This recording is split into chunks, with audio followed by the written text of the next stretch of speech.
ఆదికాండం 3వ అధ్యాయం 14 నుంచి. అందుకు దేవుడైన యెహోవా సర్పముతో, నీవు దీని చేసినందున పశువులన్నిటిలోనూ భూజంతువులన్నిటిలోనూ నీవు శపింపబడిన దానవై నీ కడుపుతో ప్రాకుచు నీవు బ్రతుకు దినములన్నీయు మన్ను తిందువు. సో సర్పం చూసాం ఏ రీతిగా జీవితమంతా మన్ను తింటుంది.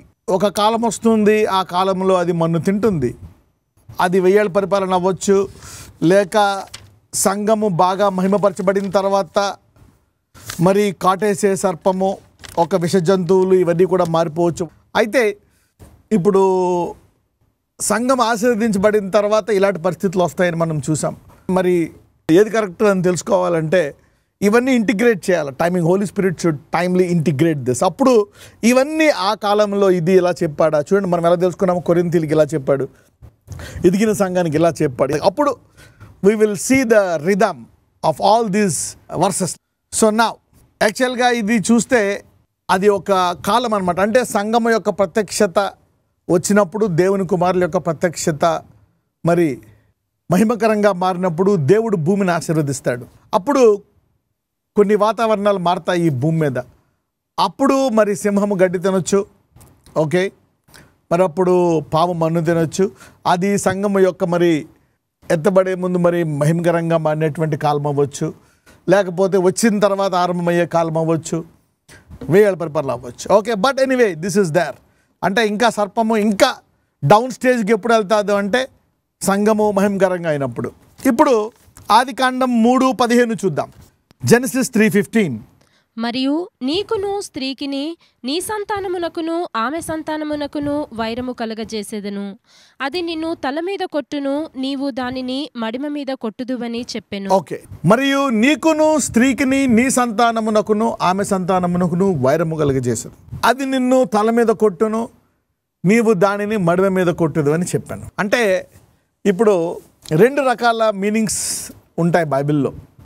ఒకటి మరి లిటరల్గా మనం అర్థం చేసుకునేటువంటి ఒక అర్థం, ఒక్కొక్కసారి అది కూడా కరెక్ట్ అవుతుంది, ఒక్కొక్కసారి అది అర్థం కాలేదనుకోండి దాని యొక్క ఆత్మీయపరమైనటువంటి వాక్యము అర్థమవుతుంది, okay. So we need to have this kind of mind. ఈ రకమైనటువంటి మనసు మనకి ఉండాలి. లేకపోతే ఒకవేళ లేదు మేము లిటరల్గానే అర్థం చేసుకుంటాం, ఉన్నట్టుగా అనుకున్నారు అనుకోండి, ఆయన మనం వెంబడించలేము. ఉదాహరణకి యేసు ప్రభువు ఏమన్నారు, నా శరీరము తిని నా రక్తము తాగితేనే నన్ను వెంబడించగలరు అన్నారు. ఆ మాటకి శిష్యులు వెళ్ళిపోయారు వెనక్కి. What is this dialogue? ఈ నా శరీరాన్ని తిని రక్తము తాగితే కానీ మీరు నన్ను వెంబడించారు అనగానే వాళ్ళందరూ పారిపోతారు. అప్పుడు పేతురుని అడుగుతాడు, పేతురు నువ్వెందుకు ఉన్నావంటే, ప్రభువా నేను దేనికైనా రెడీ. అంటే అతను శరీర రీతిగా ఆలోచించిన, ఆత్మీయరీతిగా ఆలోచించిన, నీ దగ్గరే జీవం ఉంది అనుకున్నారు. తర్వాత చూస్తే ఆయన చనిపోయిన తర్వాత దాన్ని జ్ఞాపకార్థమై పుచ్చుకోవాలా, అది తెలియక అంతమంది పారిపోతారు. అంతమందికి అర్థమవుతుంది నేను చెప్పేది. So there are 2 kinds of meanings, okay. అందుకనే we need the holy spirit. అయితే ఇక్కడ ఏమనుంది, లెట్స్ సీ దిస్ 15లో. మరియు నీకును స్త్రీకిని నీ సంతానమునకును ఆమె సంతానమునకును వైరము కలగజేసేదను. ఓకే. మరియు నీకును స్త్రీకిని నీ సంతానమునకును ఆమె సంతానమునకును వైరము కలగజేసింది. ఇక్కడ సర్పానికి మానవునిక లేక సైతానికి మానవునిక? మళ్ళా చూద్దాం ఆ వచనం. మరియు నీకును స్త్రీకిని నీ సంతానమునకును ఆమె సంతానమునకును వైరము కలుగజేసేదను, అది నిన్ను తల మీద కొట్టును. చూడండి, మనము పాము చావాలంటే కర్ర తీసుకుని ఎక్కడ కొడతాం? తల మీదే కొడతాం. తల మీద కొట్టినప్పుడు ఆ తల చిదిగిందంటే అమ్మయ్య చచ్చింది. ఒకవేళ దాని యొక్క తోక మీద తగిలినా, మధ్యలో తగిలినా, ఎక్కడ తగిలినా, ఇంకా తల అలా ఉందనుకోండి డేంజర్, ఆ విషం ఎక్కడికైనా తగులుతుందేమో అని. చూద్దాం, లెట్స్ సీ ద స్క్రిప్చర్. మరియు నీకును స్త్రీకిని నీ సంతానమునకును ఆమె సంతానం వైరం కలిగేస్తుంది, అది నేను తల మీద కొట్టును, నీవు దానిని మడిమ మీద కొట్టుదు. అది ఎక్కడ కొడుతుందంట? మరి సాధారణంగా పామే కాబట్టి అది ఎక్కువ శాతము మరి కాలు మీద వేస్తుంది, రైట్, ఓకే. ఇప్పుడు కొన్ని పాములు మరి అవి పైకి ఎగురుతాయి. నీ యొక్క భుజం మీద కాటేయచ్చు, నీ ముఖం మీద కాటేయచ్చు, ఇంకెక్కడైనా కూడా కాటేయచ్చు. Some snakes jump. But major తీసుకుందాం. మేజర్ చూస్తే ఎక్కువ శాతము కాలు మీదే కాటేసినట్టు ఉంటాయి. This is the general thing. మరి మనిషి ఏమో మరి తల మీద కొడతాడంట. నా how does this relate to? ఇది ఒక రకంగా శరీరరీతిగా చూస్తే పాముకే అన్నట్టు ఉంటుంది. అంటే ఇది పాము విషయము కాదు. It is not for the snake. Alright, now దీని యొక్క ఎక్స్ప్లెనేషన్ ఏంటి అని చూస్తే let's read the verse once again. అది నిన్ను తల మీద కొట్టును, నీవు దానిని అది నీ సంతానమునకును ఆమె సంతానమునకు వైరము కలుగజేశాను. అంటే ఇప్పుడు మరి స్త్రీ నుంచి వచ్చేటువంటి ఆ సంతానం అంట ఏం చేస్తుందంట, దాన్ని తల మీద కొడుతుందంట. It will beat on the head. అదేమో కాలు మీద కొడుతుందంట. ఇప్పుడు ఈ స్త్రీ యొక్క సంతానము నుంచి వచ్చింది ఎవరు వస్తారు? ఇప్పుడు దాకా మరి ఒకవేళ పాము అనుకుంటే అది కనపడేది, కానీ ఇక్కడ సైతానుడు కనపడతాడా? కనపడ్డాడు. అంటే ఈ లెక్కన ఈ భూమి మీద దానిని కొట్టాలి అంటే కనపడని దేవుడే ఆ స్త్రీ యొక్క గర్భము నుండి వచ్చి దాన్ని గుర్తుపట్టి దాన్ని తల మీద కొట్టాలి. కానీ ఇప్పుడు ఎక్కడ కొడితే దెబ్బ బాధ తగులుతుంది? మడిమ మీద, తల మీద. అంటే ఇది పాము కాదు. ఓకే, సమ్ ఆబ్జెక్ట్, రెండు అనుకుందాం, ఇద్దరు వ్యక్తులు అనుకుందాం. ఒకటేమో మరి ఈ శత్రువు కూడా ఏం చేసింది? యేసు ప్రభు వారిని సిలువ మీద నలగొట్టిందా లేదా? బ్రూస్. ఇంగ్లీష్లో చూస్తే let us see the English version of it. I will put enmity between thee and the woman, between thy seed and her seed. Thy seed and her seed. ఉదాహరణకి యోహాను కూడా అంటాడు, సర్ప సంతానమా అంటే ఎవరు? వాళ్ళు దేవునికి అవకాశం ఇవ్వకుండా అపవాదికి అవకాశం ఇచ్చిన వాళ్ళని ఏమంటారు? సర్ప సంతానం. ఓకే, ఒక రకంగా వాడు మరి ఈ భూమి మీద మరి దేవుడు ఆత్మ వెళ్ళిన వారు ఆయన పిల్లలు, మరి దురాత్మ యొక్క ప్రభావం పొందిన వారు వారి సంతానం. ఎవరైతే దేవుని వాక్యాన్ని మనసులో తీసుకుంటున్నారో, మారు మనసులో దేవుని వాక్యానుసారంగా నడుచుకుంటారో వాళ్ళేమో దేవుని పిల్లలు. ఎవరైతే సరైన సారణముగా వాళ్ళ ఇష్టానుసారంగా నడుచుకుంటారో వాళ్ళేమో అపవాది పిల్లలు. అయితే ఈ యుద్ధము కరెక్ట్గా వాడితో యుద్ధము చేయాలి అంటే మనకు వాడు ఎవడో తెలియదు. నేను ఎప్పుడూ చెప్తా ఉంటాను, అపవాది అనేది ఒక మర్మం, దేవుడు కూడా ఒక మర్మం. So divinity is a mystery and devil is also a mystery. రెండు కనపడవు. ఎప్పుడైతే మరి దేవుడు మనకు వచ్చి వాక్యాన్ని ప్రకటిస్తాడో అప్పుడు మనకు తెలుస్తుంది, ఓహో. సో రెండు మర్మాలే. అందుకే స్వార్థ ప్రకటించినప్పుడు అందరికి తెలుస్తుంది అంట అది. అయితే ఇప్పుడు సిలువ మీద అది ప్రభు వారిని నలగొట్టింది. Let's go again to English words. It shall bruise thy head అంటే స్త్రీ యొక్క నుంచి వచ్చే సంతానం నీ తలను చిరగొడుతుంది. thou shall bruise his heel. నీవు అతని యొక్క కాలును కొడతావు. ఆల్రైట్, అంటే నీ దెబ్బ అతనికి పాదాలకి తగినంత బాధ. ఎక్కడ తగిలినా బాధే కదా, నాట్ పాయిజన్. బ్రూస్ అంటే ఏంటి? నలగొట్టడం, నాట్ కిల్. ఈ లెక్కన యేసు ప్రభు వారు స్త్రీ యొక్క సంతానం నుంచి వచ్చి సైతాను తల మీద కొట్టి, అంటే ఈ భూమి మీద ఆయన సిలువ మీద బాధ పెట్టాడు. మనందరినీ బాధ పెడుతున్నాడా లేదా? బాధ ఉంటుంది. పుట్టినప్పటి నుంచి పరలోకం వెళ్ళే వరకు ఏదో ఎవరైనా అడుగు, ఎలా ఉన్నావు బాబా అంటే బాగానే ఉన్నావు, బాధలు చెప్పుకుంటే మళ్ళీ బాధలు కూడా చెప్పుకుంటాడు ఎనీబాడీ.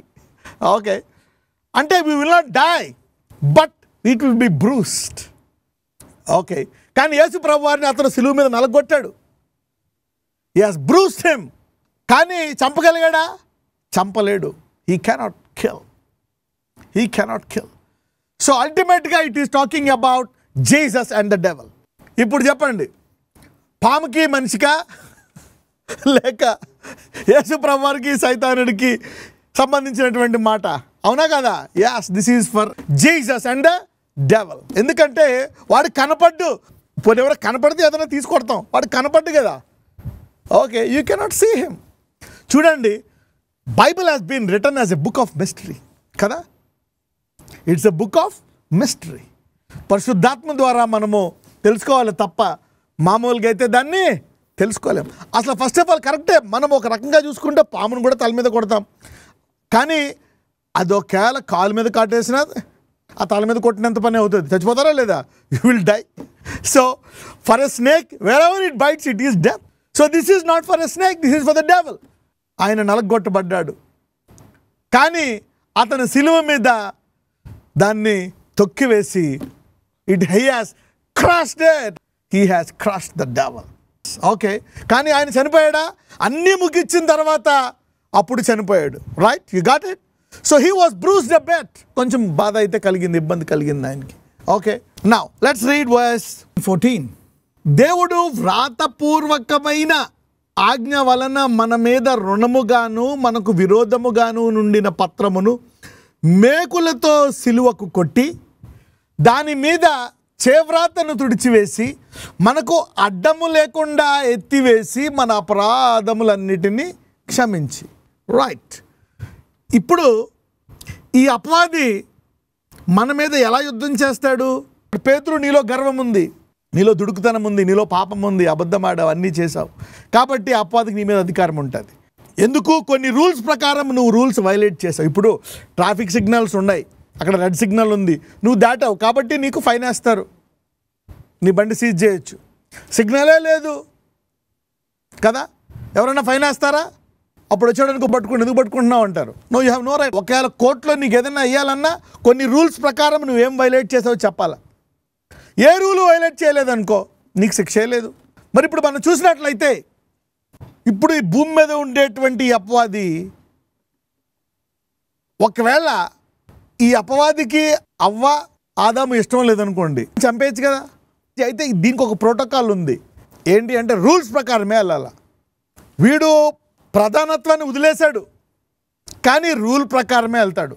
అందుకని మోసం చేస్తాడు, రూల్స్ని వైలేట్ చేసేటట్టు లాజిక్తో మోసం చేస్తాడు. డైరెక్ట్గా వాడు వచ్చి అటాక్ చేయడానికి లేదు. ఇప్పుడు యేసుప్రభువారు ఎందుకేం చేయలేడు? వాడికి కావాల్సింది యేసుప్రభువారిలో ఏమీ లేదు, కానీ పేతుర్ని కోరుకున్నాడంట. పేతురు నాకు ఈ పేతుర్ని జల్లించుతానంటున్నాడు. అందుకే బైబిల్లో అంటది, అపవాదికి చోటు ఇవ్వకుడి. చోటిస్తేనే వస్తాడు. ఒకవేళ చోటు లేదు, ఏమీ లేదు, నేను దాడి చేసేస్తా, అలాంటి అవిధేయతతో మొదటి స్థానాన్ని కోల్పోయిన వాళ్ళందరినీ ఇప్పుడు దాకా కింద బంధించాడంట. Right, but this devil and this angels follow some rules. Rule ప్రకారమే పోతారు. అయితే కొత్త నిబంధనలో అలాంటిది లేదు. ఎందుకు? నీకు శాపము నుండి విముక్తి కలిగింది. You see that now. If you think about heaven, you want be blessed, have a relationship with God, honour his, ఆ మనసాన్ని మెయింటైన్ చేయాలా, దాన్ని దీపం వెలగాల, అన్నీ చేయాలి. సో ఇప్పుడు యేసు ప్రభువారు ఈ వ్రాతపూర్వకంగా వాడు ఏం చేస్తాడు? అపవాదికి నీలో చోటు ఎందుకుంది, దీని ప్రకారం ఇది ఉల్లంఘించావు, వాడి దగ్గర రూల్ ఉంటుంది. ఇప్పుడు తాళపు చెవి ఎలా ఇచ్చేశాడు? దీని సమస్త ఆధిపత్యము ఎవరిది? ఆదాము. ఆధిపత్యము, డొమినియన్. ఎక్కడ దగ్గర ఒక్కడదు. అన్నం నీది కాదు, కొనుక్కోవాలా, కష్టపడి పని చేయాలా. Okay, without. ఎందుకు? ఒకప్పుడు ఏమి లేవు, హాయిగా. ఎప్పుడైతే దేవుడు ఒక రూల్ పెట్టాడు, ఒక రూల్ పెట్టినప్పుడు ఆ రూల్ని ఉల్లంఘింప చేశాడు ఆదాము, అవ్వ, ఆ అధికారం అనేది పోయి సైతానికి వచ్చేసింది. అంటే ఇప్పుడు నేను నిన్నేమైనా చేయగలను, you are under me.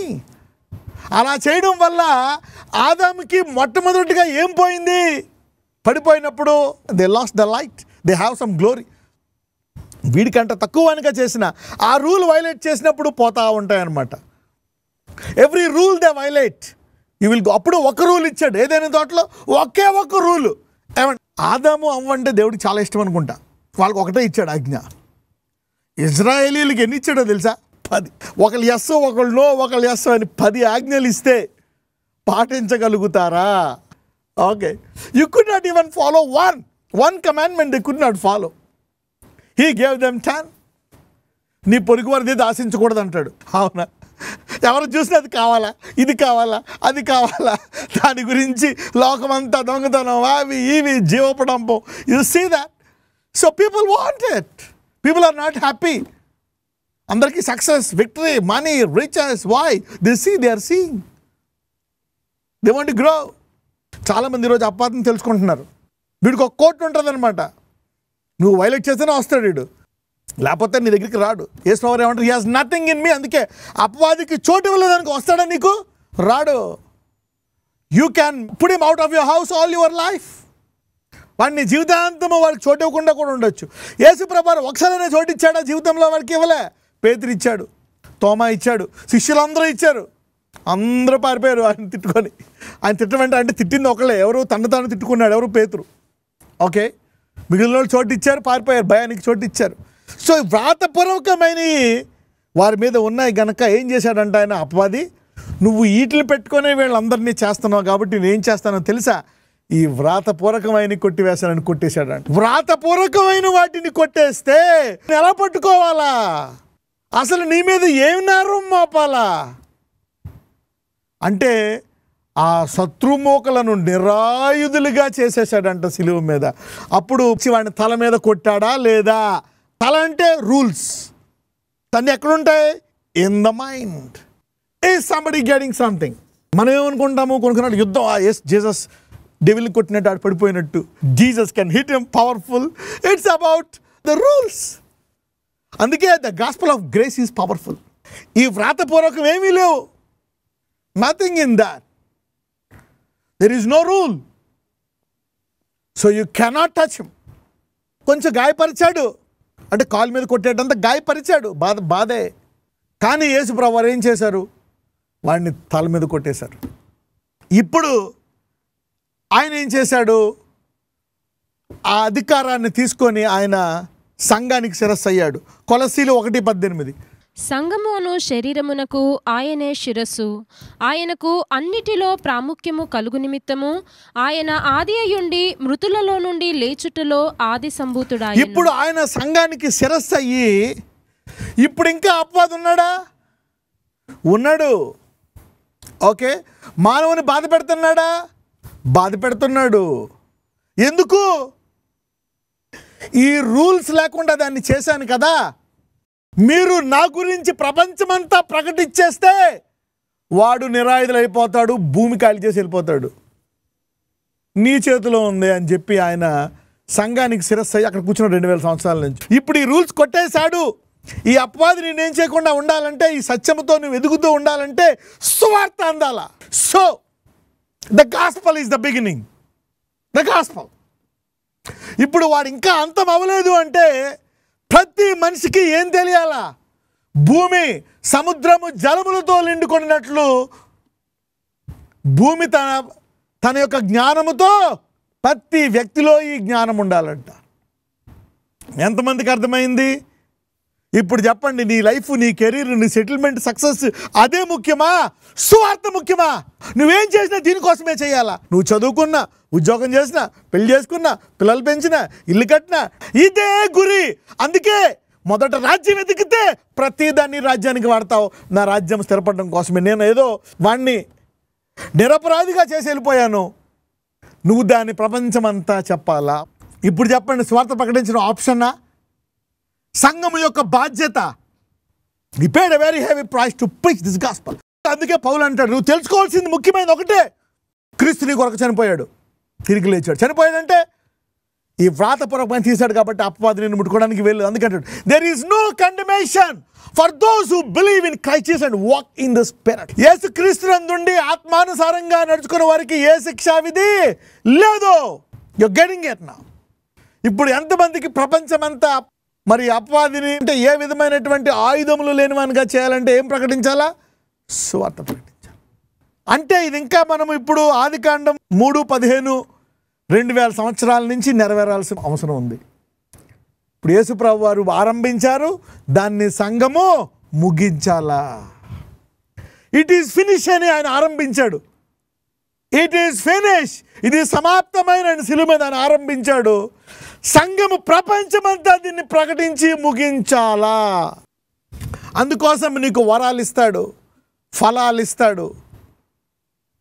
This is the gospel. The fullness has been finished here. In one ways it finish. God began. ఇప్పుడు మనము దాన్ని కొనసాగించాలా. Let us pray. నజరేయుడైన యేసయ్యా, ఇదిగో ప్రభువా, మోషేని మందసం చొప్పున కట్టాడు, సొలొమోన్ని మంటపం చొప్పున కట్టాడయ్యా దావీదు ప్రకారం. ఇప్పుడు ఈ భూమి మీద సంఘాలని నీ చిత్తానుసారముగా ఉన్నట్లు నీ ఆత్మను ప్రతి సేవకుడి మీద, ప్రతి ప్రవక్త మీద, ప్రతి అపోస్తుల మీద, ప్రతి విశ్వాసి మీద, పడిపోయిన విశ్వాసుల మీద, ప్రతి మనిషి మీద కుమ్మరించమని ప్రార్థిస్తున్నాము తండ్రి. అదే కాదు నాయన, ఇదిగో ఇప్పుడు నీ యొక్క మహాకృపణ దయచేసి వరాలు మాకు దయచేయండి, ఫలాలు దయచేయండి.